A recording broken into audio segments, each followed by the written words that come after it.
The world is not a world for one but for all. He who shares benefits with the world will earn the support of the world. He who monopolizes benefits for himself will lose the world. Page 262. One needs to be impartial to understand the will of the people, and to be totally impartial, one needs to have no jealousy. Page 263. A leader who loves his people will be able to make them feel safe and at peace. If he enjoys learning from the sages, he will be able to bring prosperity to the country. Without these, his own safety as well as that of the country will be placed in peril. When a ruler clearly understands the responsibilities of his job and is able to distinguish the relative degrees of urgency in each of his tasks, and chooses virtuous and able people to run the government in an orderly way, righteousness will flourish and private ideals will cease.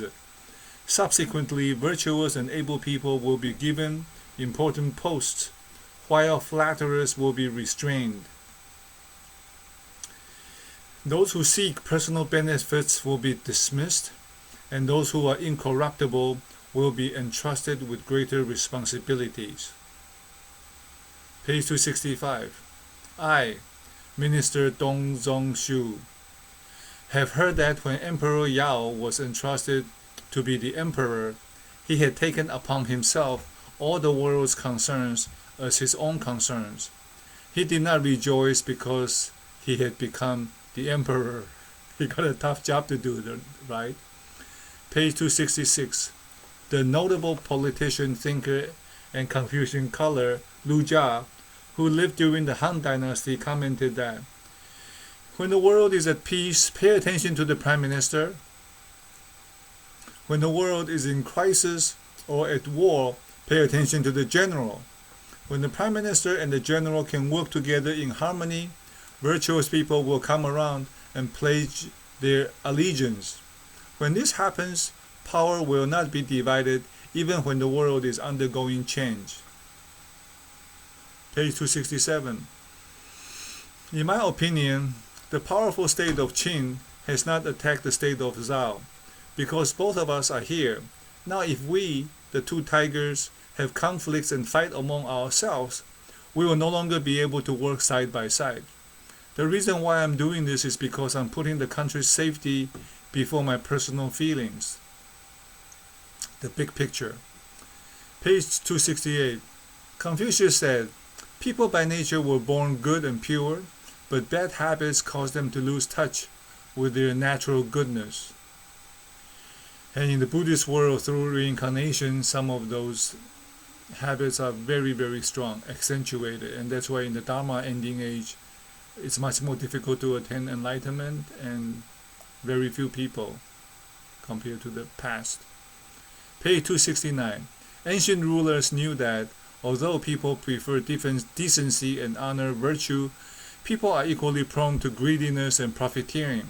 Therefore, they drew up policies that not only encourage people and uphold virtues, but also discourage them from acting out of greed. When virtue is honored, propriety and courtesy will flourish. When greediness is discouraged, integrity will persevere. Page 270. The best way to govern people is to pay undivided attention to education. Above all, first educate. Page 271. Education is whatever people in higher positions do will set an example for those below to follow. Page 272. Benevolent people of the past exemplified virtues to educate the populace, and rarely would the populace not be moved by their deeds and learn to esteem the same virtues. They also let the populace know about the behaviors that they detested, and so rarely would the populace be ignorant of what shamefulness is about. Page 273. Confucius said, a good student is dutiful to parents at home and respects elders and superiors while away from home. He is cautious in doing things, trustworthy, loving, all equally, and close to wise and virtuous people. In addition, he needs to further study the literatures passed down from the ancient sages and learned scholars. Page 274. The ancient sages, on seeing how education could transform the people, would lead by example to implement universal love. When a king's conduct made an impact on the public, no one would abandon their relatives. Furthermore, the kings promoted benevolent, righteous, and moral values.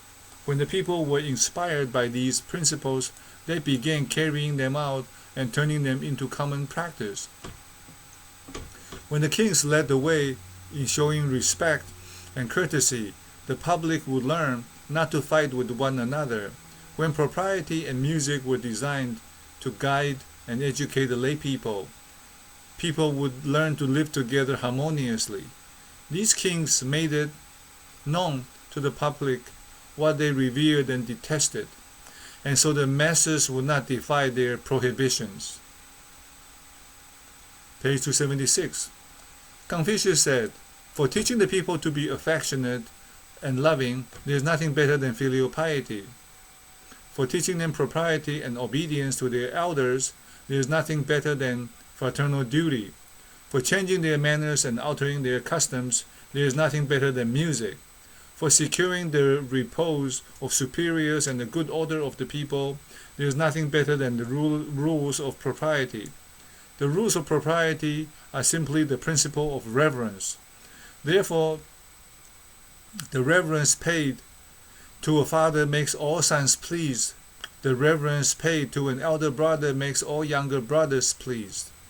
The reverence paid to a ruler makes all subjects pleased. The reverence paid to one man makes thousands of men pleased. The reverence is paid to a few, but the benefit extends to many. This is what is meant by an all-embracing rule of conduct."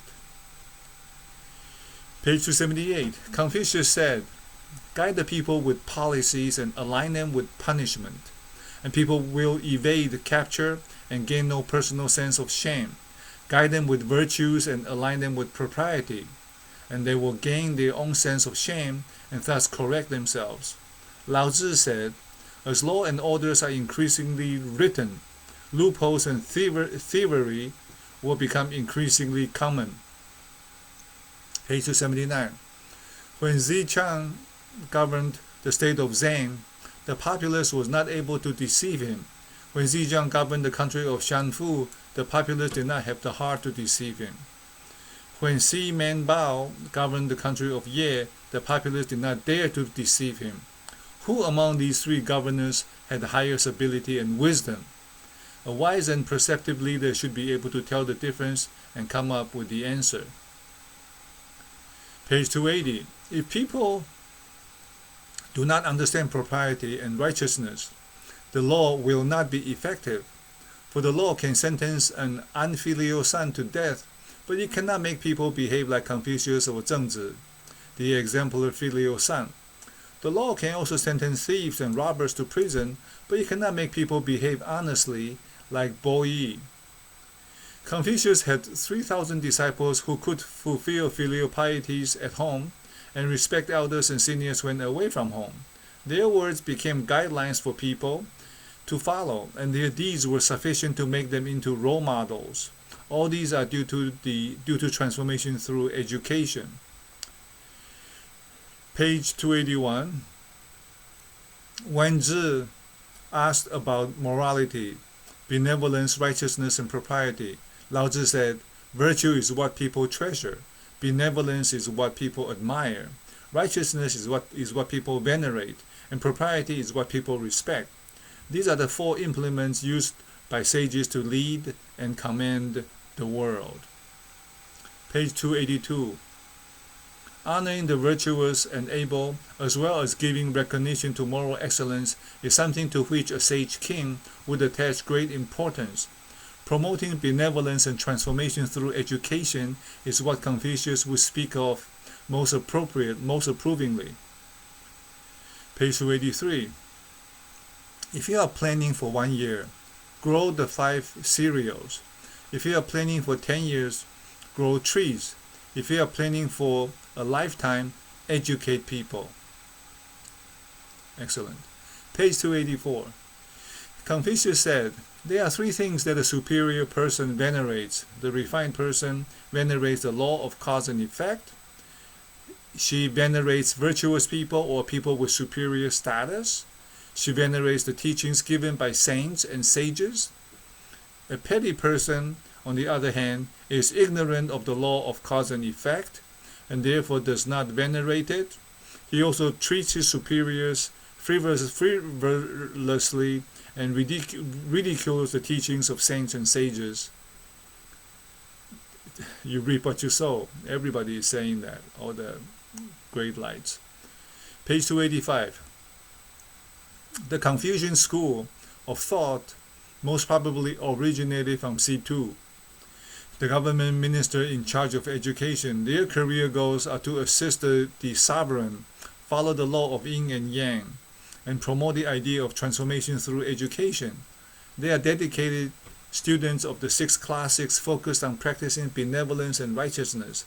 They trace and reiterate the government principles of Emperor Yao and Emperor Sun, adopt and explain the decrees and regulations issued by King Wen and King Wu, and regards Confucius as their master teacher. They venerate wisdom passed down from ancient sage kings and consider the Tao, laws of nature, as the highest form of knowledge. Page 286. The Taoist school of thought most probably originated from the official historians. Taoist writings recorded the reasons that contributed to the success, failure, survival, demise, fortune, and disasters of different dynasties. Their works were succinct and cut straight to the core. They advocate tranquil nothingness to maintain their integrity and humility to achieve self-control. These were the implements used by ancient rulers to govern a country in accord with the self-controlling and thoughtful way of Emperor Yao. In addition to the principles of humility stated in the book of I Ching, humility alone will enable a person to receive blessings from heaven, earth, spirits, and human beings. Such is what the Taoists must venerate. Page 287. The difference between human beings and animals is that human beings follow propriety. And without education, human beings are pretty much like animals, right? The Lord of the Flies. Page 288. The influence of propriety works very subtly. It prevents immoral conduct from developing and enables people to automatically stay away from malice and move toward virtuousness day by day without being aware of it. Hence the kings from ancient times venerated the transforming influence that propriety can bring. The book of I Ching said, a refined person always pays attention to the beginning of any development. If there's a slight deviation or error in the beginning, the end result will differ greatly. Such is the implication of the influence of propriety. The Lord of the Flies actually is a book. And if you draw a line and you draw an angle, over here at the beginning is very slight, but when you trace the line, you can tell it ends up in a very different place. Page 289.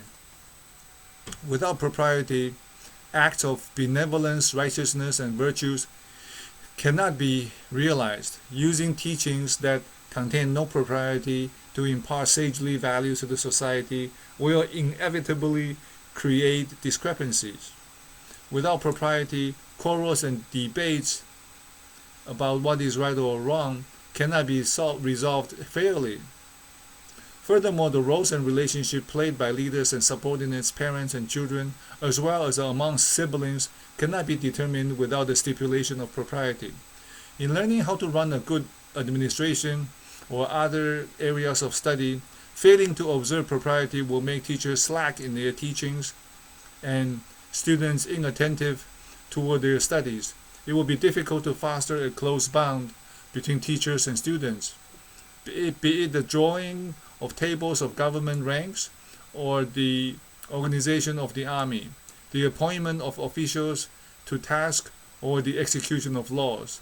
If they are not done according to the proper protocol, they will lose their dignity and the confidence of the people. Whether it is a regular or special memorial service for the deceased, or a ceremony for making offerings to the gods and spirits, if these were not done in accordance to proper rites and rituals, the results will only reveal our insincerity, as the ceremony will fail to be solemn and respectful.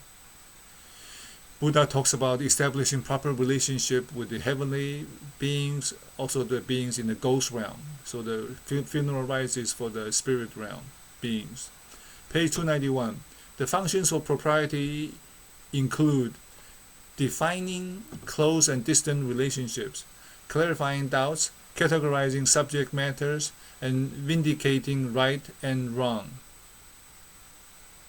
Page 292. A refined person whose daily life conforms to the standards of propriety will be able to coexist harmoniously with all people and matters. His mind and heart is always serene without resentment. Page 293. A rich and noble man who understands propriety is neither arrogant nor licentious. A poor and lowly person who understands propriety is neither fearful nor skeptical about his aspirations. Page 294. The propriety of marriage unites two families with different surnames to commemorate the ancestors with respect and offerings and produce offspring to carry on the family name and the teachings of the forefathers. Therefore, a refined person would value marriage as an important event. With the man and the woman playing different roles comes a righteous commitment between a husband and a wife. With the righteous commitment between a husband and a wife comes a filial closeness between the parents and the children. With parents and children displaying a filial closeness comes a rightful relationship between a superior and his subordinates. Hence, the propriety of marriage is the foundation of all proprieties. Page 296. The protocol of a court audience before the ruler serves to exemplify the rightful relationship between the ruler and his subordinates. The protocol of diplomatic envoys serves to foster mutual respect among the dukes of neighboring states. The rites and rituals of funeral and memorial services serve to convey gratitude toward one's superior and parents. The propriety of winemaking serves as a folk custom to let one understand the order between the older and the younger generations. The propriety of marriage serves to show the different roles played by husband and wife. Propriety thus prevent chaos just as embankments prevent floods. If we destroy an old embankment that we deemed useless, the inevitable outcome will be a flood. Similarly, if we abolish traditional propriety that we deemed outdated, disasters and chaos will eventually follow. Likewise, if we abolish the propriety of marriage, people will stop taking marital duties seriously, and marital life will suffer as a result. This will lead to an increase in crimes related to sexual perversions. If we abolish the propriety of wine drinking as a folk custom, the order and status of the young and old will be lost. This will lead to an increase in crimes related to disputes and fightings. If we abolish the rites and rituals of funeral and memorial services, government officials and children will become ungrateful toward their superiors and parents. This will lead to more people to rebel against the teachings of their ancestors and the lack of gratefulness and loyalty toward the living. If we abolish protocol of diplomatic envoys or the protocol of court audiences before the ruler, the orderly relationship between the ruler and his officials will be lost. This will lead to chaos in the wake of treason and the invasion of neighboring states. Page 299. Paying respect and making offerings to our ancestors cannot be done too frequently, since we will get tired of the rituals and end up becoming disrespectful towards them. However, it should not be performed too infrequently, either since this will cause us to become too slack and we may gradually forget our ancestors. Page 300. Music originates from the heart. When the inner emotion is stirred and then displayed, a sound is produced. Sounds combine to form melodies, and this is what we call music. During times of peace and prosperity, the music played is serene and joyful because the political situation has been tolerant and harmonious.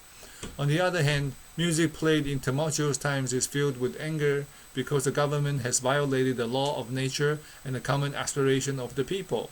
When the country perishes, the music played is sorrowful and melancholic because people have been left in desolation. The inner spirit of music is interconnected with politics. In the Chinese pentatonic scale, gong symbolizes the ruler, sang symbolizes sang symbolizes government officials, jiao symbolizes the people, wei zi symbolizes incidents, yu symbolizes material things. If the five modes are harmonious, discordant sounds will not be heard. However, if the gong mode is disorderly, the music will appear scattered without any central theme. This reflects the arrogance of the ruler and the departure of wise government officials. If the sang mode is disorderly, music will sound askew. This reflects the moral decadence of government officials.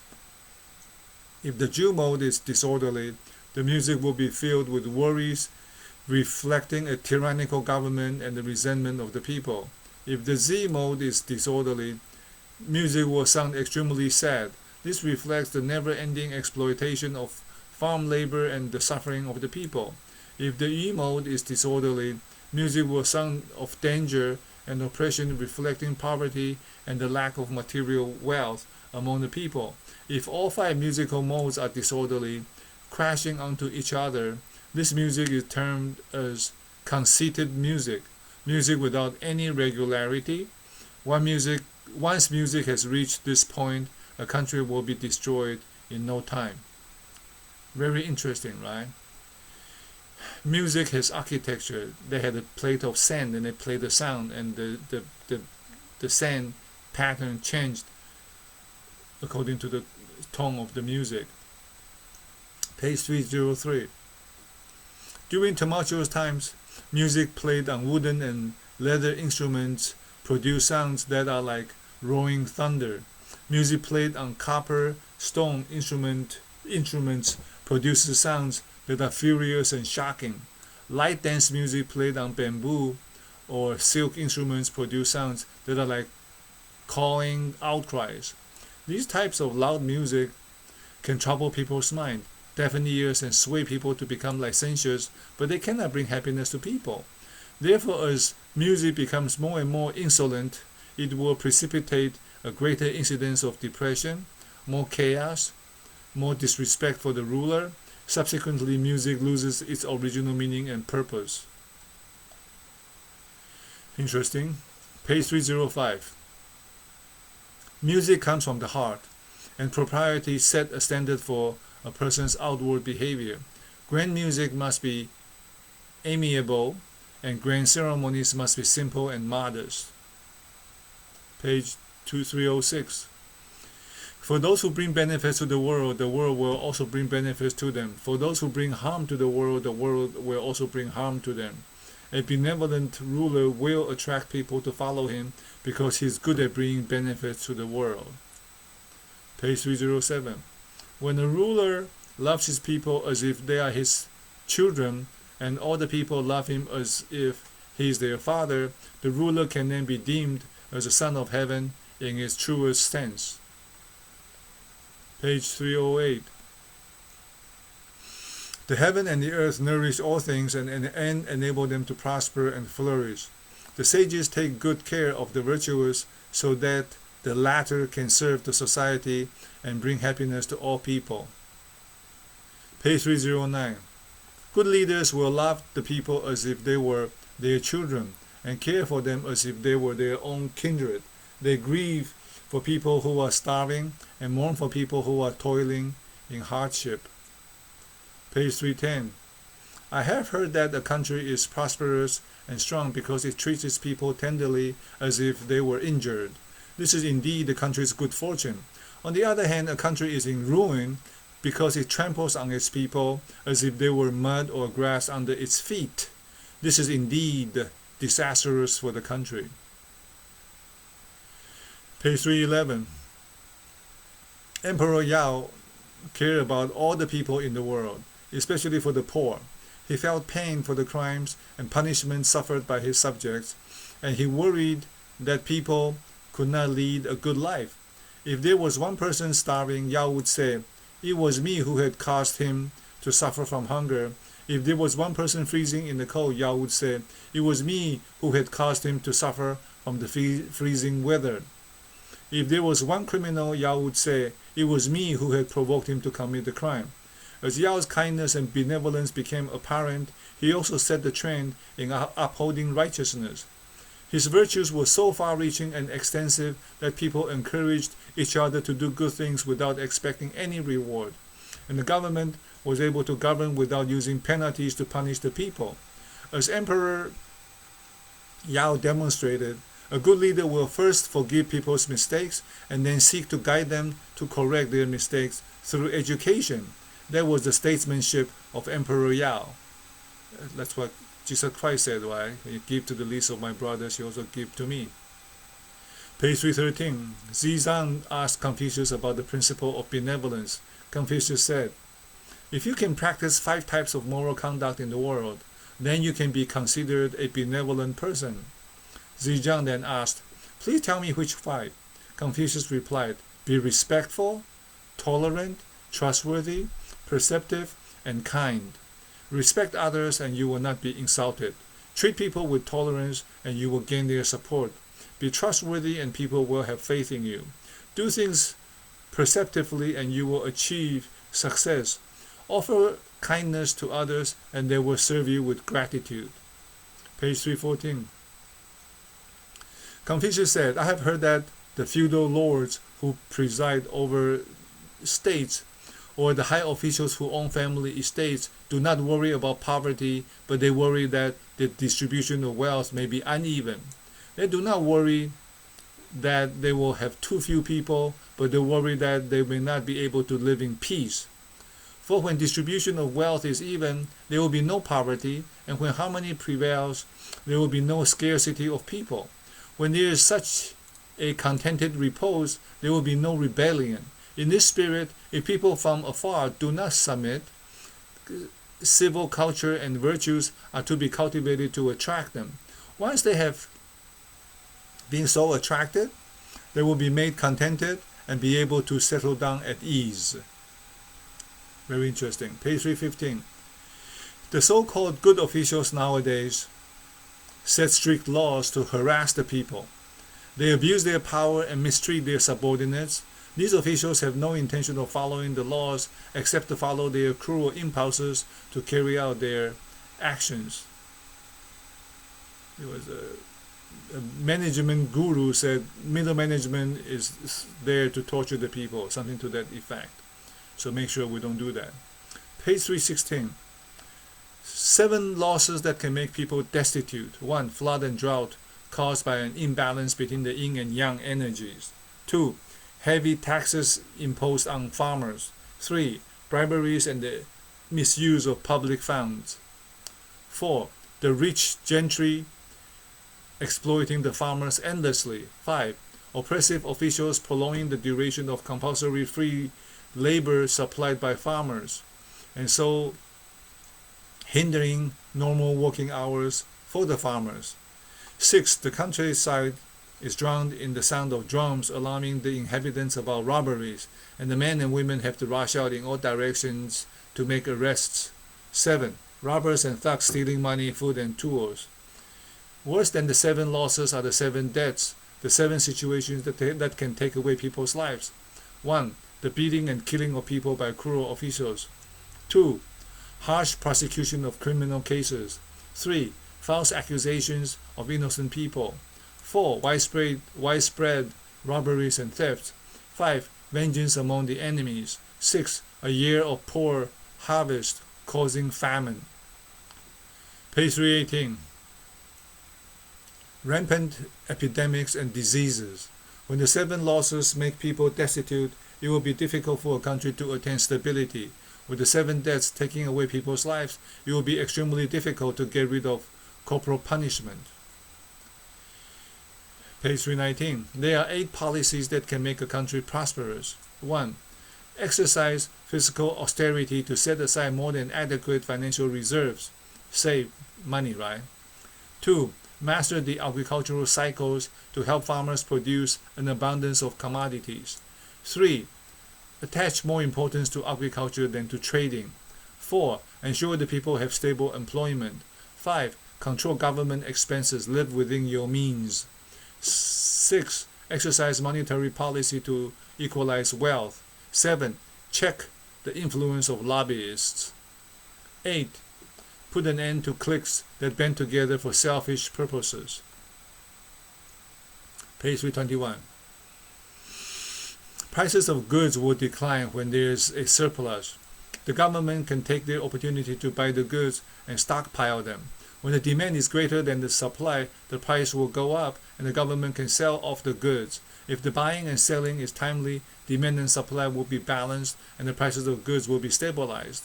Thus, big merchants and rich families that became rich by cornering the market will not be able to wrest benefits from the common people. Page 322. Study the lessons passed down from the ancients and take heed of what makes a good government minister. Ill-conceived government actions are less likely to happen if a government can base its decision-making on ancient wisdom and advice. Page 323. Do not forget the experiences and lessons learned from the past, for they shall serve as a reference for the future, for future undertakings. A ruler will study history and verify the lessons in human affairs within a contemporary context to understand the rise and decline of a nation. They will also contemplate the balance of power and its corresponding scenarios, orderly weighing which ones to reject and which ones to adopt. Based on these considerations, they will develop appropriate policies that over time will bring lasting peace to the nation. Page 324. King Wu asked his strategist, Xiangfu, "Can you tell me how the 5 ancient emperors kept vigilant of themselves?" Xiangfu said, "Emperor Huang warned himself with this saying, when I lead the people, I'm worried and fearful as if a night will not turn to morning. When Emperor Yao was leading his people, he was extremely apprehensive as if he was standing on the brink of a deep abyss. When Emperor Sun was leading his people, he was extremely cautious as he was treading on thin ice. King Yu was extremely watchful as if he would not live through the day. King Tan would stay on guard as if he would not live to see tomorrow. King Wu said, "Now that I'm leading the newly conquered subjects of the Yin nation, I must rule cautiously and remain vigilant without the slightest negligence." So that's for a nation. Imagine the same thing should be done for your own family, for my own family. Page 326. There are 5 types of relationship that constitute the moral standards of mankind, and 3 elements of virtues that are conducive to the fulfillment of these relations. These 5 types of moral relations include those between the leader and the subordinates, parents and children, husband and wife, among siblings and among friends. The 3 elements of virtues are wisdom, benevolence, and courage, forming the virtuous conduct of mankind. From start to finish, sincerity must be present to enable the 5 moral relations and the 3 types of virtuous conduct to work out successfully. Some people are conscious of these moral relations and virtues from birth. Some people become conscious of them after learning about them, and some people become conscious of them only after they have put in tremendous efforts in understanding them. However, their end result is the same. As for actualizing these moral relations and virtues, some people will do it naturally, some people will do it for the sake of acquiring personal benefits, and some people will do it reluctantly. In the end, the results will all be the same. You reap what you sow. Page 328. The 5 emperors and the 3 sage kings of ancient times used 8 elements: benevolence, righteousness, propriety, music, status, law, punishment, and reward to govern their states. Benevolence was used in order to provide guidance for their people. Righteousness was used in order to guide the people to do the right things. Propriety was used in order to regulate people's behavior. Music was used in order to mediate human relations.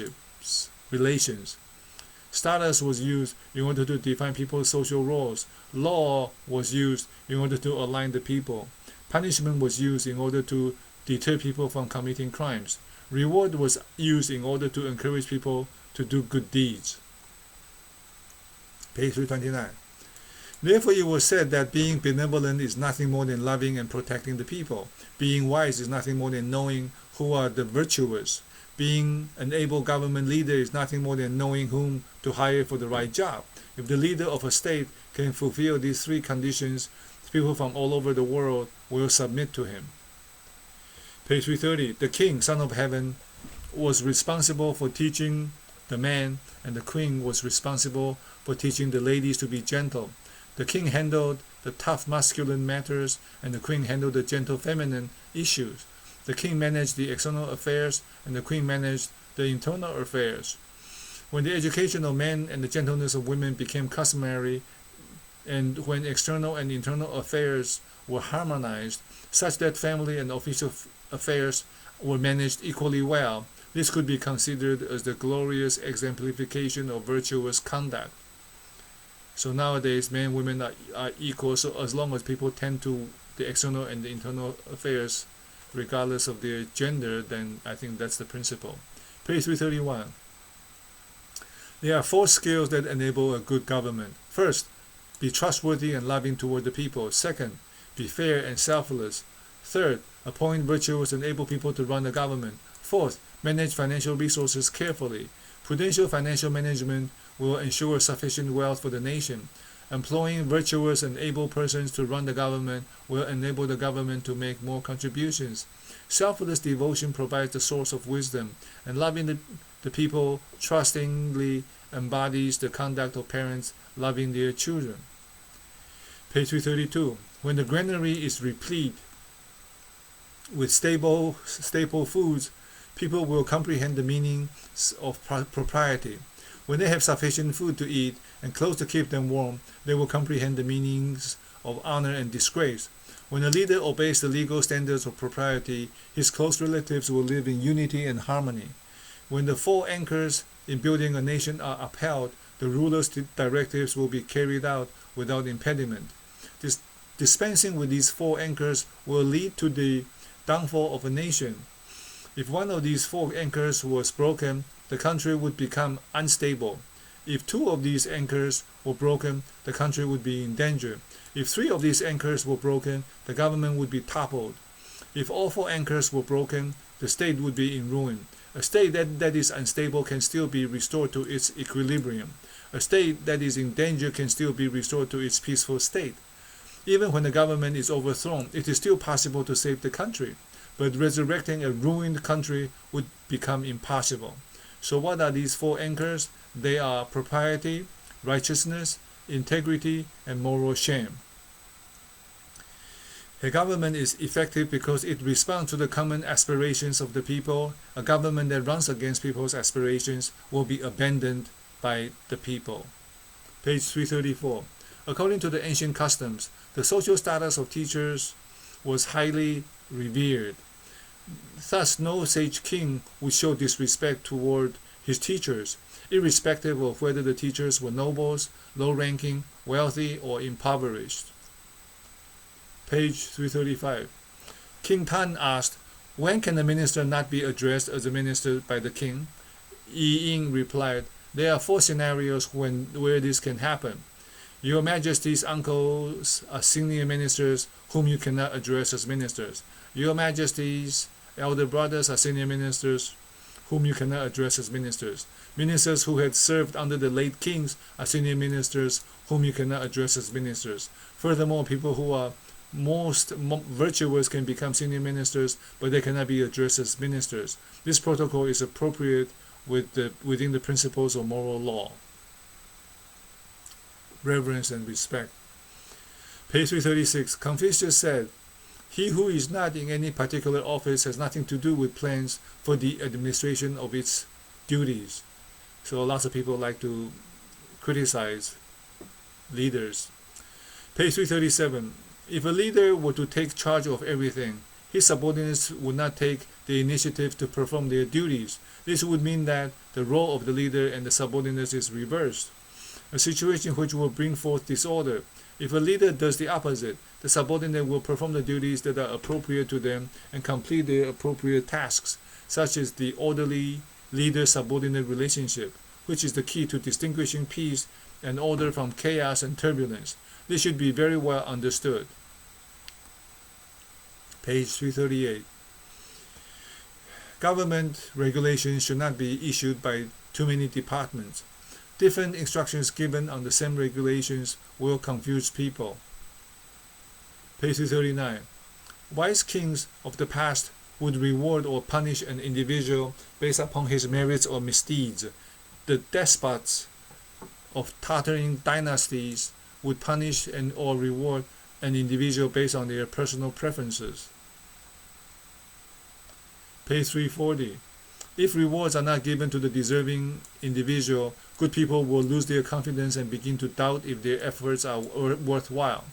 If punishments are not given to the perpetrators, evil people will disregard the laws and continue with their wrongdoings without any shame or fear.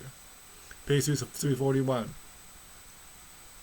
Hence the ancient sage kings have passed on this lesson to us. Those who recommend the virtuous to take on official posts will be rewarded handsomely. Those who stifle the appointment of the virtuous will be punished severely. Page 342. Official titles and stipends are the basis of nations' authority, and they pave the way to wealth. Hence, the conferring of titles and stipends cannot be deemed unimportant. If this is the case, anyone who is not virtuous should not be conferred any official titles.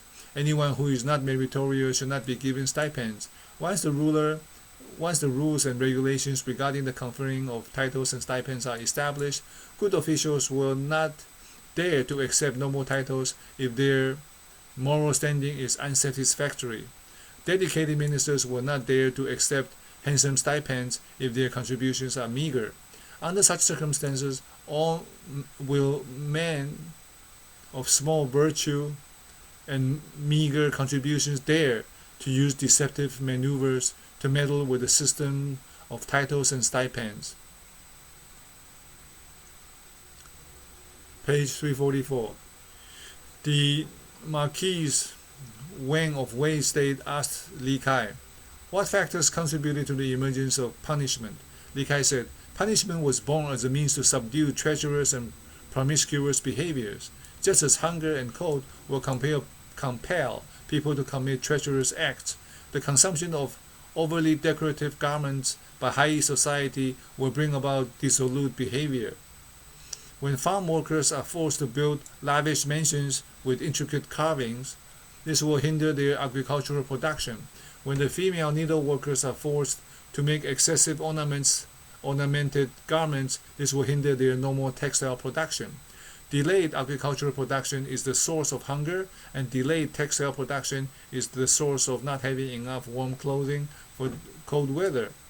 Rare indeed were the treacherous crimes that occurred where the ordinary people had not first been reduced to hunger and poverty. Rare indeed were promiscuities that had not been preceded by men and women showing off to each other in their excessive makeups and ornamented wardrobes. If the ruler does not rectify the root cause of punishment,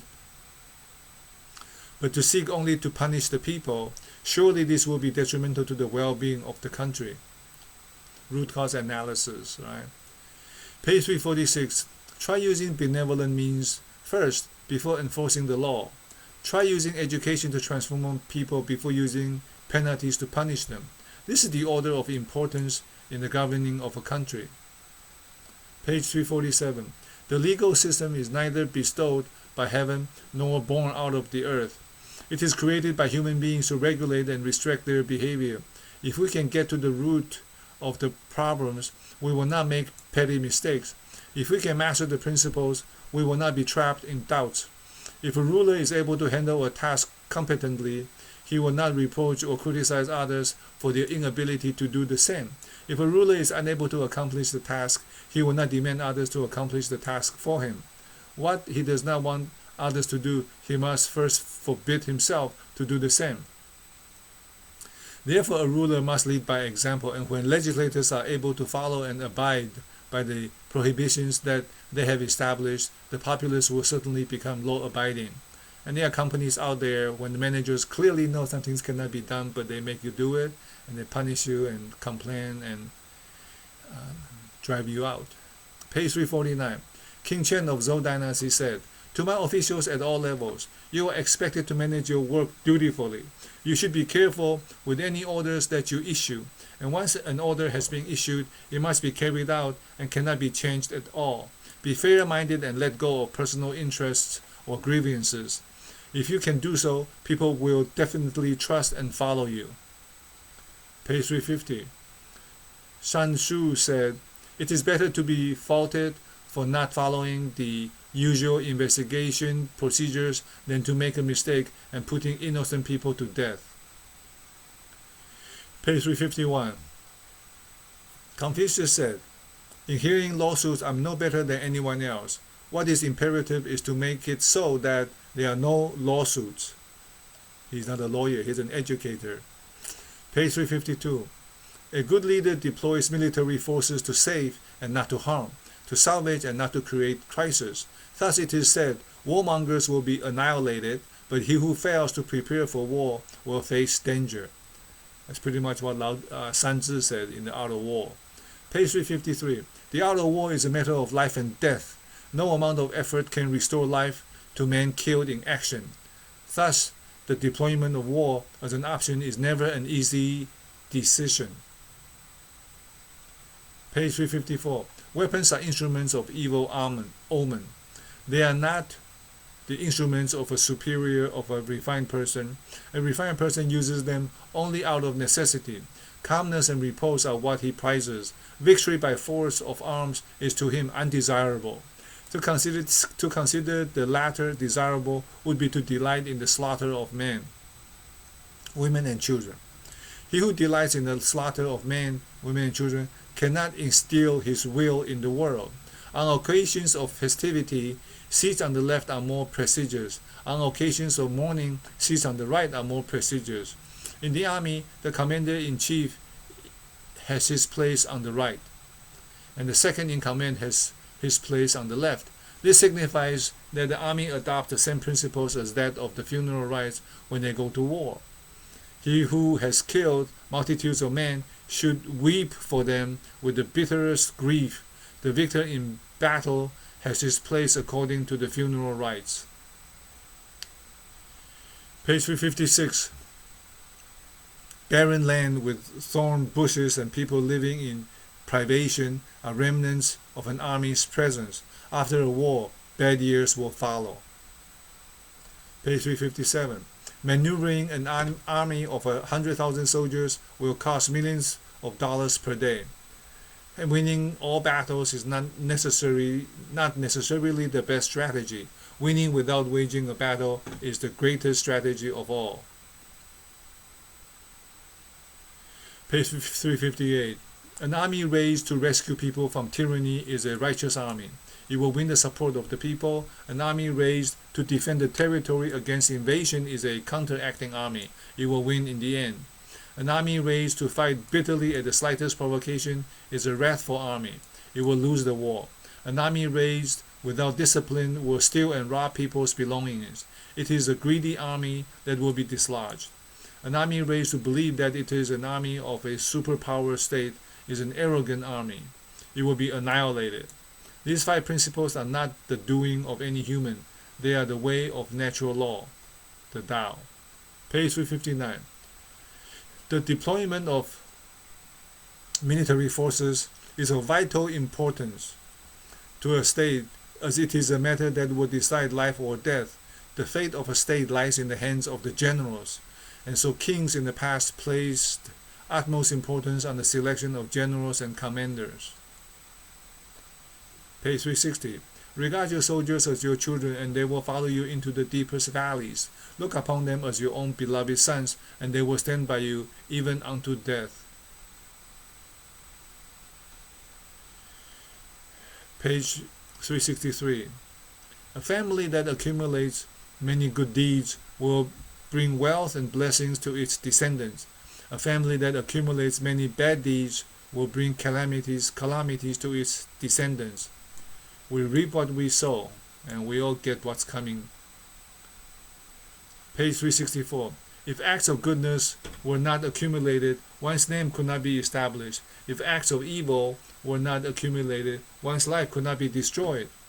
To a petty person, a minor good deed that cannot bring him any recognition is not worthy of his effort. A minor bad deed that cannot bring him much harm is not worthy of correction. Hence his wickedness grows until it cannot be concealed, and his guilt grows until it cannot be pardoned. Page 365. A gigantic tree that 10 people can wrap their arms around started as a young shoot.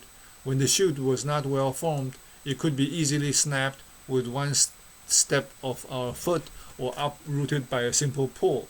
When we sharpen a knife on a whetstone, we may not see that it is wearing away the whetstone, but after a certain period, the attrition will break the stone in half. When we plant trees and raise domesticated animals, we may not notice their growth, but after a certain time we can see that they have become mature. Likewise, when we accumulate virtue and benevolence, we may not see their benefits immediately, but after a certain period of time, the effects of that they produce will become visible. If we abandon benevolence and righteousness and go against the law of nature, we may not feel anything wrong now, but there will come a time when disaster will befall us. Page 367. Do not let arrogance grow. Do not let desire fly loose. Do not let ambition become excessive. Do not let pleasure flow unchecked. Page 368. Insightful people can anticipate troubles ahead of time. Wise people can anticipate danger before danger takes place. Catastrophes always lurk in hidden places and appear at the moment least expected. Page 369. Confucius said, if a man takes no thought about what is distant, he will find sorrow near at hand.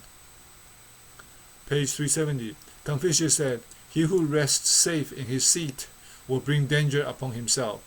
He who presumes order is secured will face ruin. A nation that presumes its political environment is stable will face chaos. Therefore, a superior person, refined person, when resting in safety, does not overlook that danger may arise. When all seems stable, he does not overlook that ruin may happen.